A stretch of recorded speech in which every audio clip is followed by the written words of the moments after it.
Well, hey, everybody. Welcome to Mike in the Midwest, our mini podcast for the amazing patrons just like you of the Be Our Guest podcast. Of course, my name is Mike Rallman, host of the Be Our Guest podcast, which you can hear in all the locations.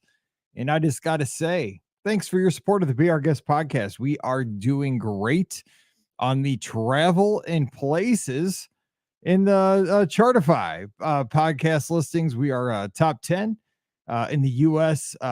Travel podcasts, as we've been for the past several years, and just hanging in there with all the big shows like Rick Steves and all these shows that are ranked up there with that have national backings.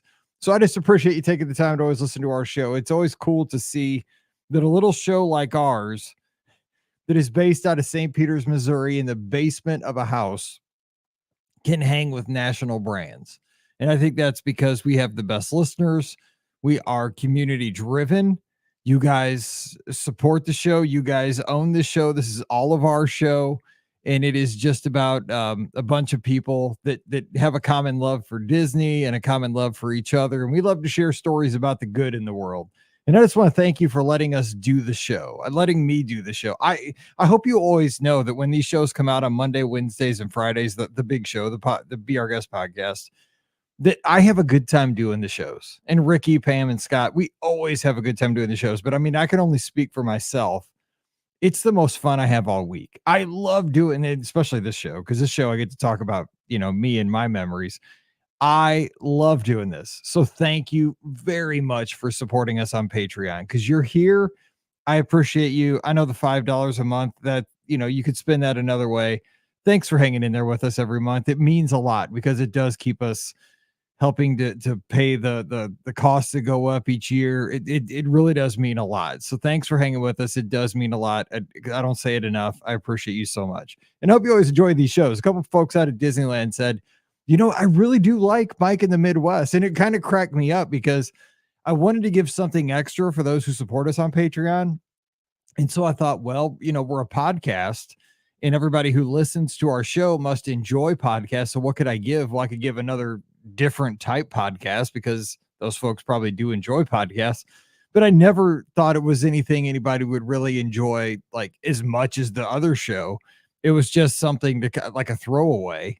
But some people were like, "Oh man, I like Mike in the Midwest as much as I like the Be Our Guest podcast." I'm like, "Oh, hold up, I doubt that. I really doubt that because this is always about 25 minutes of me rambling on a Tuesday morning." But I appreciate it. I thank you. It was kind to just say that, but it's definitely not as good as the other show. There's no background music. There's no other hosts. There's no calls. Because I think what makes the other shows are Pam, Scott, and Ricky talking more than me. I just kind of like to throw it to them and, kind of set everybody else up. But I thank you guys. And I thank you for being here. So anyway, it is Tuesday, January 30th. We're almost out of January here in the Midwest. Thank goodness. It's going to be in the 60s in a couple of days here. Oh, man, I can't wait for that. It has been cloudy. It has been foggy. It has been gloomy for the past, it seems like a couple of weeks here in Missouri. And, football's almost over. We have the Super Bowl happening here a week from Sunday. Poor Scotty G, he's hanging in there. His Lions, whew, man, that was rough. But been there with my Mizzou Tigers many times. I mean, when you're a sports fan, you sign up for it all. You sign up for the good, you sign up for the bad.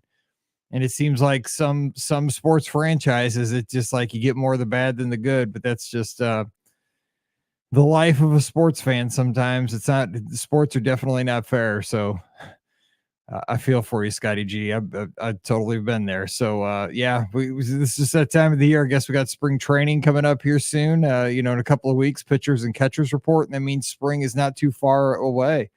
For our runners, Princess Half Marathon weekend coming up, in about 3 weeks, getting down to Walt Disney World and running. That I love that weekend. I won't be there this year. Unfortunately, I spent my money on Disneyland and marathon weekend. I kind of threw it all in about 2 weeks time. And I don't regret it. That was the most amazing experience to go straight from Walt Disney World, come home for 2 days, go out to Disneyland and do it all at once. I love that.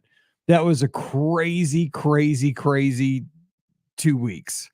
I am so glad I did that. It was amazing to see Walt Disney World and then Disneyland in consecutive weekends. to compare and contrast the experience of the attractions, of the shows, the hotel experience, the race experiences, being with friends on both coasts, like having dinner with somebody at Maya Grill and then having dinner with somebody at Carthay Circle Lounge or at Hungry Bear. I mean, it was just wild that we were all meeting up like, okay, see ya. We're hanging out at Coronado Springs and then like, okay, I'll see you out in Anaheim. And we did. It was amazing. I cannot wait to do that again. Next year, I know there's about a 3-week pause between it, which I think is better. You get home and work a little bit, which, in reality, we're all adults. I need to do that. So it's probably better. But yeah, I kind of spent all my money, so it won't be a Princess or Springtime. But everybody who's headed down, that is such a great weekend. The weather's usually awesome. It's not as busy or hectic of a weekend for the runners. You get to, have some more relaxing races. They're fun races. And so I wish everybody the best with that. Hope the training is going well. You're kind of getting to the end of that training cycle. If you did marathon weekend or Disneyland half, you're already trained up. So you're good to go. Just maintain and just have a great time getting ready to go down for Princess Half Marathon weekend. Plus, folks going down for Festival of the Arts, jealous of that.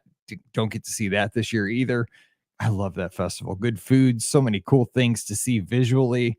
You get to see all the entertainers with the Broadway performers. That's such a great festival. So yeah, great time to be down at Walt Disney World. Lots going on there, and just hope everybody's doing well. Just remember, gloomy weather. We're getting out of the winter here in the Northern Hemisphere. Spring's going to be here before you know it. We can take the top down on our Jeeps, those that have Jeeps, pretty soon. Take the doors off, those that can do that legally, like I can. You can stick your foot on your peg and drive to Taco Bell, and that's when you know life is good. I know I drive people crazy because I know some people worry that I'm going to lose a digit or something on my toes. It's safe because I just drive on our dual highway like that. It's good. I'm good. I know I freak people out when I take that picture with my foot hanging out the door on the peg. It's fine. I've been doing it for my whole life. All right. So hope you're doing well.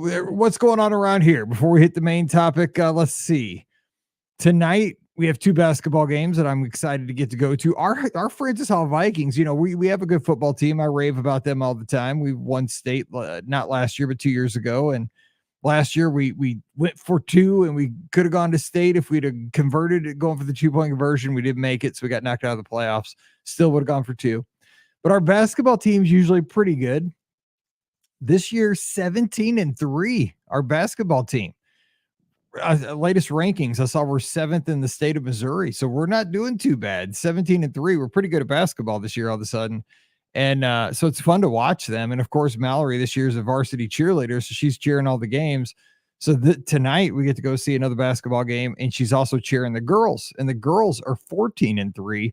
They're ranked just as high in the state of Missouri. So we have 2 good varsity basketball teams at Francis Hall. So I get to watch 2 basketball games tonight. So I'm pretty excited about that. And so that's the plan for this evening. And let's see, what else do we got going on? Also, let me just tell you, bragging on my kid, Mallory is doing something called DECA. I don't know if you guys did this or if your kids have done this in high school. DECA is, and again, I was not a business person in high school. I was an athlete in high school, and I was in National Honor Society. So I had a 4.0. School was pretty easy for me in high school. I took honors classes, like honors European studies, math classes, so forth. I was kind of a nerd, but I also played sports. It was weird. But I wasn't into the business classes. Like I never took, I did take, this is how old I am. I'm old as dirt, right? I took typing because I had to have a business credit, but I was a nerd. So at home I had a Commodore 64 from the time I was like 6th grade or so, maybe 5th grade. And so I knew how to type already. Now I didn't know how to type correctly, but I could type like a fiend because I taught myself how to type because you had to type on the Commodore 64 because I ran a BBS. So when I took typing in high school, that teacher was all over me, but I was the fastest typer in the class, but I didn't put my fingers in the right place. I made errors, but I could correct them pretty quickly. But that lady just did not like me because I didn't do it the right way. But I kept telling her, like, I can type though. I can get the job done. Bottom line is, finally we came to she finally just let me type my own way because I was like double as fast as anybody else in the class. and she just kind of let me go. That's kind of like my high school career in a way. And I look back on it, and I don't know. Here's the thing I learned about high school. This is not the topic of today's show, but let me know if you kind of, because I bet you a lot of you are this way. And this isn't like an arrogant thing, but I think this is kind of how life works. I was super nice to my teachers in high school. And I'm not like Ferris Bueller and people, but maybe I did Ferris Bueller my way through high school. My teachers, I kind of didn't mind high school because I played sports. I played basketball. I played football a little bit. I pitched for the baseball team all 4 years. And I was like I said in honor society. I wrote for the school newspaper. I wrote for the yearbook. I edited. I enjoyed the high school experience, and I didn't mind my teachers. And I was involved in stuff. I went to a nice high school. I loved it. It was a good high school. And the thing was, I got away with a lot of stuff. Like the teachers, I think if you were good to the teachers, they were good to you in high school. I mean, you still had to do all your work because you had to get your grades. There were standards that you had to uphold. But and I was kicked out of class a bunch by my Spanish teacher, and I took my Spanish class I took for college credit because I was dual enrolled in Spanish my junior and senior year, so I didn't have to take it when I was in college. It was through St. Louis University. So not only did you get like your high school grade, that grade you could pay extra money. It was real cheap, but compared to what it cost in real college, you would pay extra money each semester, and you got like a college credit for that class, so you didn't have to take it in college. So you got St. Louis University credit. Anyway, my Dr. Stevenson was the teacher all 4 semesters, junior and senior year of Spanish. And most people didn't take Spanish all 4 years of high school. I did, because you could get college credit your junior and senior year. So I took Spanish 5 years. I took it 8th grade, 9th grade, 10th grade, 11th grade, and 12th grade every semester. I should be living in Mexico or something. I should be able to speak Spanish as much as I took it. I can't speak a lick of it, but I can sure eat Mexican food. You guys know that. But anyway, I got along great with my teachers. And Dr. Stevenson, I saw her forever because Paige played against her grandkids all the time in soccer. We were like buds. I would see her outside of school. We were always talking. We were friends. She would boot me out of class all the time for talking. But we always got along. And why I got booted out of class? Did I complain? No, because I deserved it. I was always talking to my friends in that class. I was always she'd be like, Miguel, silencio, por favor. And she'd boot me out of like on the third try. But it was like high school. As long as you understood the rules, like you got through. Well, this DECA thing that Mallory's doing, I know nothing about because it's in the business department at Francis Howell. However, I'm super proud of her because today, for example, she's at a competition at our big mall. It's called Mid Rivers Mall. It's kind of down the street. And they had a competition earlier, like a practice competition earlier this year, where they had to come up with a marketing campaign for a pet store that needed to improve their marketing strategy.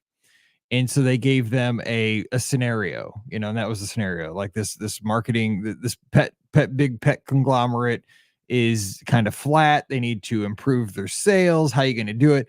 Then what happened is all these business leaders, real business leaders from our community here in St. Charles, came into Francis Howell in the gym on this one day, and they had one-on-one interviews with like all these students, Mallory and all these kids that are enrolled in this DECA program, which is like a business class / club. And they all had to pitch these real business leaders, entrepreneurs and people that have business roles within our community. And Mallory like won this practice competition. Like she got first place in this with a few other people. And her mom and I are not business people at all. We're teachers. We know nothing about business, and we didn't even know she was doing this. We have no business in our backgrounds. So we were shocked. So now today she's doing something where it's impromptu. They didn't tell them the scenario. She's at the mall where they're doing this competition, and it's real. And so I don't know. She had to wear business attire. So we got her like an outfit, a slacks and a blouse. And, we had to get her shoes that looked, business attire-ish. And so she's there. And of course she got sick last night. She's got like a really bad cold. She's got the 2 basketball games to cheer this evening. So today's going to be a wild day for her, but we're so proud of her because She took this initiative on her own. We didn't drive her into this thing because we know nothing about business or DECA or anything like that. Neither one of us did this in high school, but it's cool to see your kid go after something like that because she's really good at it apparently. But nothing that we took like initiative to tell her about. Pam doesn't even know. I don't even know what DECA. I need to look up what DECA stands for. I know it's a business thing because I had friends that did it in high school, and I know a little bit about it, but I I saw last night because there's a DECA Twitter account for her high school, and if you win this, you go to regionals, and if you win in regionals, you go to nationals. And nationals is in Anaheim, California. So last night I saw this Twitter announcement. I'm like, Mallory, do you know that the nationals are in Anaheim, California? You need to win. We need to go to Disneyland. And so she got all, mad at me like, Dad, I'm not going to win. I'm like, you're not going to win with that kind of an attitude. Let's go. But yeah, super proud of my kids. So so do you have any experience like that? And have your kids surprised you with something that, yeah, I wouldn't be surprised if she like talked about education. Cause I mean, that's her mom and dad are both teachers. We're not business people. So it's just one of those things. I apologize. Riley's seeing somebody out on the path and I should have closed the door. But it is one of those things that it is shocking because she has a knack for it apparently. And that makes me excited because she's finding her own way at the age of 16. So that is exciting. All right, let's get to the feedback from last week. And by the way, this week's shows, listener questions coming your way tomorrow on Wednesday, Friday. Here's your warning. Don't listen hungry. We're talking about pizza, all kinds of pizza all over Walt Disney World. It almost killed me to do that show because I was doing it right before dinner. Oh, it's such a good show if you're looking for pizza. Oh, by the way, too, here's something I want to get you involved for next Friday's podcast real quick. So next Friday, here's what the topic's going to be. We're recording this on Monday, so you got to get this to me before Monday. So do this before the weekend. We're going to do Pam, Ricky, and I are going to take a restaurant, our favorite underrated restaurant at Walt Disney World. And we might do one at Disneyland. We might do two, one at Walt Disney World, one at Disneyland. And we're going to like pitch it as to why this restaurant should get more love. We're going to like go to bat for it. And that's going to be the show. So we're going to take a way underrated restaurant that nobody talks about or is way underrated and just try to sell it as hard as we can on the show. So here's the deal. If you want me to pitch your restaurant for you, in addition to the one I'm going to pitch, send me an email, mike@brguestpodcast.com. Give me the restaurant. It has to be kind of an underrated restaurant and give me a few sentences as to why. What's your pitch? Why is this restaurant underrated? Why should I sell it to everybody? So just send that to mike@brguestpodcast.com before Monday afternoon, and I'll throw that on the show. All right, let's get to the feedback last week about why Thursdays were awesome, about SI coming to the mailbox. John Luther says, I too was saddened by Sports Illustrated shutting down. I love the surprise each week of who the cover athlete would be. Always hoping for a Boston team or related one and cringing when it was another team or athlete I did not like. I know, same with me. When it was a Cub, I was like, oh, when it was a Cardinal or the football Cardinal or St. Louis Blue, I usually hang it up. I also got World as a kid, which was a nature magazine, maybe from National Geographic. I devour that. That was the one I got. It was called World. Yes, it had a globe on it. That John Luther, that's the one. That's what I was thinking of. And it certainly encouraged my love of nature. I'd also devour Reader's Digest at my grandparents' house. Me too, Reader's Digest. Although I must admit it was mostly for the jokes. I'll admit I'm getting old because I do read Reader's Digest and Apple News because that's one of the magazines I read through my Apple News subscription. My kids will still read physical books, though often they'll just read the electronic versions now. Both of them ask for physical copies of books for Christmas, so we're definitely doing something right. Very good feedback, John Luther. I appreciate that so much. I love the feedback. All right, let's get here to Trisha up in Wisconsin. I was never much for subscriptions, but I did frequent the library often. My daughter, on the other hand, gets a Kiwi Crate subscription each month. We chose the science version. She built a mini working crane, the Pepper's Ghost Effect, and an air cannon, among other things. There's often a booklet that she can read to learn more about the science behind each project. I've heard about those, and I've heard those are awesome. Basically, it's like a science project that comes to you each month, and it's called Kiwi Crate. That's a great idea. Like STEM to your door is what I've heard. Yeah, very cool, Trisha. Thanks so much for that. All right, Dennis down in Texas, he says, I had a subscription to Sports Illustrated as a kid as well. I mainly read about football, but I love seeing the coverage of Mizzou's basketball team when Anthony Peeler and Doug Smith were on the team and Norm Stewart was the coach. Stormin' Norman. Oh, man, I miss Coach. He's still around. He's still in Columbia, but man, I miss those days against he would not buy anything in Kansas. He would stop at the border, get gas, and he would not buy anything. I love him for that. I remember cutting out over 100 pictures from Sports Illustrated and making a collage out of them on my closet door in my bedroom. As much as I like Sports Illustrated, I moved on from them as the internet brought us news on a national scale on a daily basis, and I didn't need to wait each week to catch up. Still, I have great memories of reading SI as a kid and teenager. Thanks, Dennis. That's great. You know what I used to read too, and this was based out of St. Louis, was the Sporting News, and it was actually newsprint, but it was based out of St. Louis, I believe. And my good friend George Shaka out in Washington State now, but by way of Hawaii. Aloha, Mike. Sounds like you missed an opportunity with Riley in the frozen rain to get some good video. You still have the funniest video ever on the history of the internet with Guava Dog on that ice. I'm just saying. Luckily, no sliding Guava Dog when we got our frozen rain. I'm so glad that you got to experience and fell in love with Haunted Mansion Holiday in Disneyland. It has become my favorite version of Haunted Mansion. While my daughter was growing up, the Hawaii school system fall break was always at the beginning of October, which was when we took most of our Disneyland trips. For so many years, that's the only version we got to see. It wasn't until podcast 5 that I finally got to see the regular version again in Walt Disney World. I guess podcast cruise 5. Like you, I wasn't a fan of the movie, but I will say that my love for the Haunted Mansion Holiday has made me come around a bit with the movie. You will need to make it out for the Christmas season next. I've only done it once, but the Christmas overlay for It's a Small World is amazing. As far as subscriptions, my parents were frugal. I remember we only had a subscription to National Geographic. I really only enjoyed it for the pictures. Your comments about SI made me think of the movie The Secret Life of Walter Mitty. Ben Stiller plays an employee of Life magazine that was closing its print edition and laying off their employees. If you haven't seen the movie, I would highly recommend it. All right, I'll check that out, George.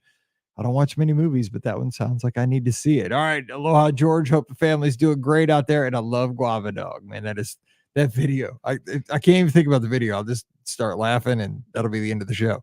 All right. So if you have any feedback about this topic or any topic, today's topic, any topic, bring it to the table. Please, feedback makes this show.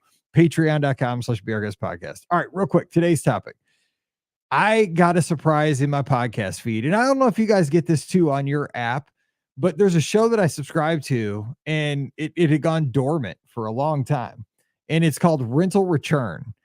And what it is, it's some guys that got together and they talk about old rental store, VHS rental store memories. And they interview people that used to work in old Blockbusters or Hollywood video stores and so forth. And it's about VHS rental days. And I love that show.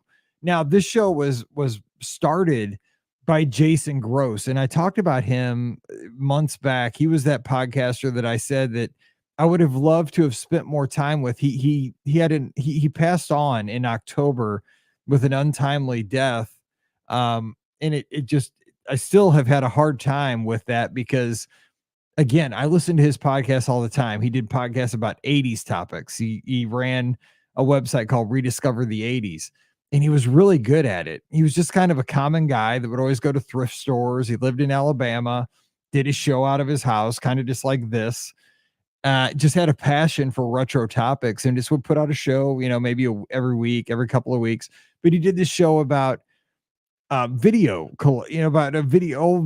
stores and interview people that worked in them. And I found it like so interesting because people of my age, it was such kind of a big deal to, on a Friday night, your parents might take you to go get a videotape and maybe you'd have a sleepover with your buddy and that would be your entertainment for the weekend.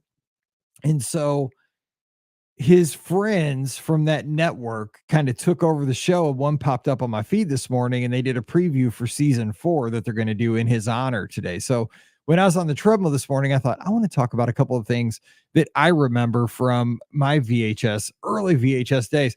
And it wasn't going to Blockbuster. You might think, oh yeah, Mike's going to talk about going to Blockbuster. And it wasn't that. And I wonder if it was the same in your community. I just want to bring a few things to the table. The first thing I remember about renting VHS tapes for me was that we didn't rent them at a Blockbuster or a standalone store. The first thing I remember about renting VHS tapes is that we got them at our grocery store. Now, do you guys remember doing that wherever you're listening in today? Because it's going to geographically, I bet this will vary. But we have grocery stores. Our two main ones that we had growing up were Schnucks and Deerbergs. And they're both owned, both of those companies are still prevalent here in St. Louis. They have most of the grocery market. Schnucks probably has 30 or 40 locations. Deerbergs probably has 20 to 30. We now currently shop at Deerbergs because it's closest to our house. Schnucks is only about a quarter of a mile down from Deerbergs. We could go to either one, but Deerbergs is just a tick closer to our house. And what's funny is growing up, Deerbergs was kind of like the fancy grocery store, and it was like kind of like the more expensive. But they in practicality, they're exactly the same. It just depends on what's on sale at each store each week. And my grandma worked at Deerbergs in her 80s, like is her after my grandpa passed on. My grandma kind of needed something to do, and there was a Deerbergs right by her house. And so my grandma would work as a sampler at the Deerbergs right by her house. She would drive her little Escort. She had a little Ford Escort. She would drive her Escort down to the Deerbergs, and she would sample food. So they would have her like cut up, I don't know, pizzas into little pieces, and she'd stand in the pizza aisle and hand out pizzas. And so for that, that's kind of why my family shops at Deerbergs now, because my grandma Ruth used to work at Deerbergs, and it's a sentimental thing for me. Like I miss grandma, and she was a Deerbergs lady, so I kind of they got me. That's why I still shop at Deerbergs. Anyway, I don't know if you guys did that, but it was like a big deal. Like you would go to the grocery store and get your groceries with mom and dad. This was again, I was probably only 8 or 9 or just 7 or I don't know. I was young when kind of VCRs and tapes started to come around. But you would, get your groceries and all that stuff. And this was kind of when supermarkets became more than just groceries. And you would go through the checkout where you got paid for your goods. But then after the checkout, there was a little add-on to the store where they had the tapes, the videotapes, and you could go in there and rent them. And they didn't have a ton. It wasn't like it was a Blockbuster, but they would have videos that you could rent both at Deerbergs and Schnucks. And I guess it was tied to, I don't know, your credit card or your debit card, or maybe you had to get a membership card through the grocery store. But we would always get them on the way out, and you could rent them, I think, for like the weekend, maybe I don't know, because I wasn't in charge of that. My parents were, but you get them for a day or two, a night or two. And that's how we got ours. And of course, you would get, I don't remember those places having like a lot of the snacks, because you get your snacks in the grocery store. You get popcorn or pop or whatever sodas, whatever you wanted in the grocery store itself. That was basically just like, basically like a rectangle kind of addition to the grocery store. It would have, shelves all around it with videotapes. This was well before DVDs. That's basically, and you had like a TV in there showing, the latest movie that you could rent. So that's where we got our first videotapes. Now, after that, you would have kind of mom and pop video places. And that was a big deal because we had one across from our Kmart that was called Movies to Go. And now that place was huge. I remember it was 2 stories. Like you could go downstairs and upstairs, all kinds of tapes, and it was unbelievable.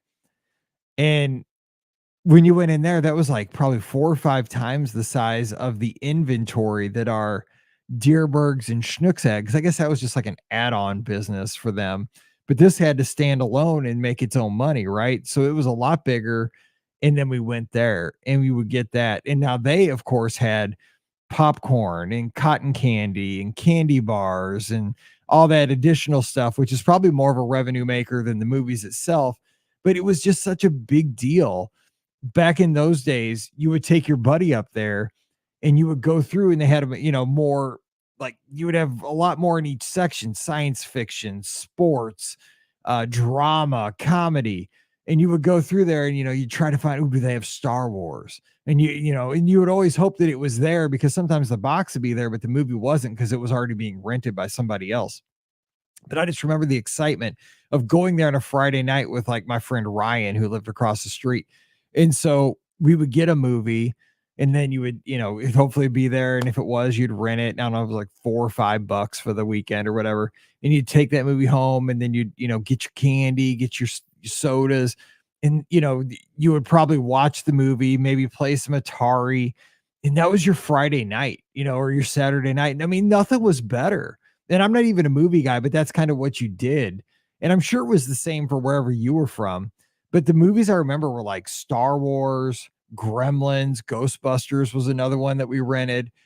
I do remember at a friend's sleepover, Tim from one of my classes at North County Christian. I know we had Tim, Jeremy, Steve, and myself all slept over at his house for his birthday one time in Delwood, which is where he grew up. We rented a movie called Cat's Eye, and I think it's like a horror movie by Stephen King or something. Scared the crud out of me, man. It was so good. It was, and we were thinking fourth grade or something.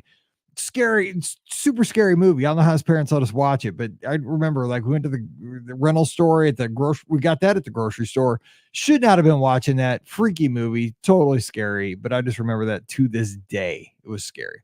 So that's what I wanted to bring to the table. Where did you first rent movies? This was, I'm talking pre-Blockbuster, because then you had like Blockbuster movies. We had a place called Family Video, but that was all like in the like heyday of movie rentals. I'm talking like when they first popped into like the scene in your town, because it wasn't Blockbuster at first, I doubt. Where did you first rent like VHSs, pre-DVD? I want to hear about that, like the very early VHS times for you. Tell me about that for next week's show. Patreon.com/Be Our Guest Podcast. Can't wait to hear about it. And email me about that underrated restaurant that I can champion for you for next Friday on the big show. But until we get back together again, hope you have a great week. Stay safe, stay healthy, and we'll see you real soon.